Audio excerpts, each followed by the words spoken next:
Asagi was invited by Fuji to attend the summer doujinshi convention. As he was busy admiring the many cosplayers dressed in elaborate outfits, Fuji had already tracked him down. Right at that moment, a nearby booth owner was chatting with a customer.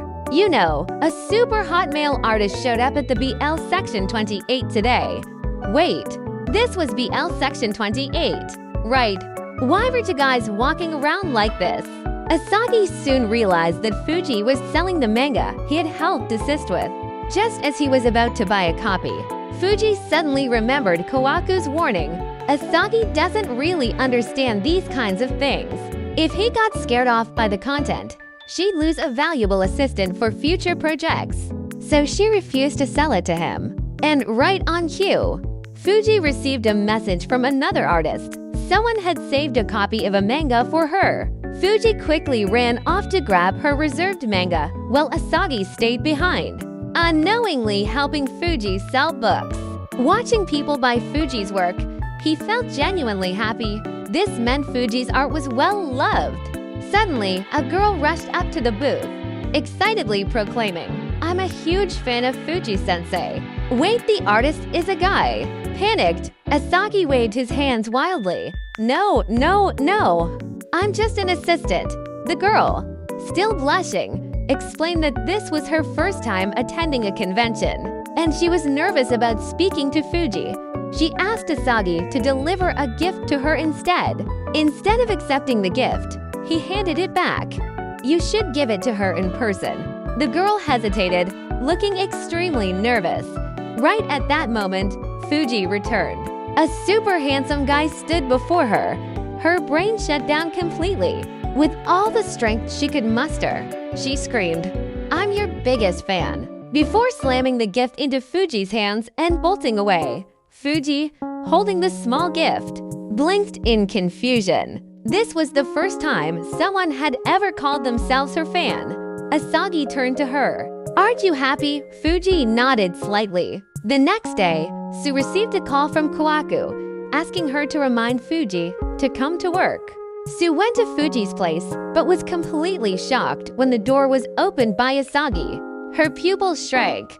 What the hell happened last night? Apparently, after eating, Asagi and Fuji kept drinking, and when they weren't satisfied, they went back to Fuji's place to continue. With a raised brow, Sue narrowed her eyes at Fuji. "So, you're telling me all you did was drink?" Fuji shook her head. Asagi, who had been completely wasted, was photographed in all kinds of ridiculous poses. Realizing what she had done, Fuji smirked. Not the slightest bit guilty. Asagi, horrified, turned bright red. "You took pictures of me while I was asleep." Sue sighed in exhaustion. "This is where you're supposed to get mad, Asagi. Natural airheads are terrifying." Fuji casually called out to Asagi, "Hey, stick around. Let's go to the bar together later." Fuji grinned. "Stay for lunch. I made omelet rice." The two sat down, and Asagi eagerly dug in. "It's delicious," he said between bites. Fuji suddenly leaned forward. "Feed me a bit." Without thinking, Asagi offered her a spoonful. Fuji took it, chewed thoughtfully, then smirked. "Tastes just like before." Meanwhile, Hegi finally puts the pieces together. Hegi received a call from Asagi the day before. Asagi had sent him pictures of the barbecue they had eaten, but something was off. Hegi stared at the image. The girl sitting across from Asagi was Fuji. And not only that, Asagi was currently at the host club, along with Kawaku and Sue. Sue, as if sensing the confusion from miles away, sent Tokaiwa a message. "Come join us for lunch."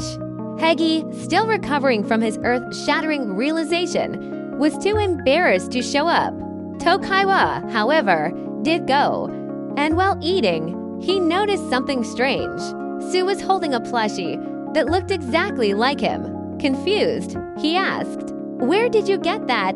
Fuji, casually sipping her drink, smirked. "I made it."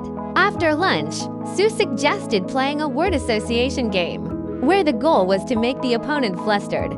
Whoever got embarrassed lost. Tokaiwa, knowing he stood no chance against Sue, immediately surrendered.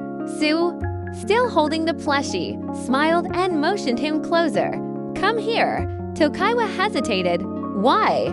Sue's smile widened. "I want to do something indescribable with it." Tokaiwa's brain shut down. What did she mean by that?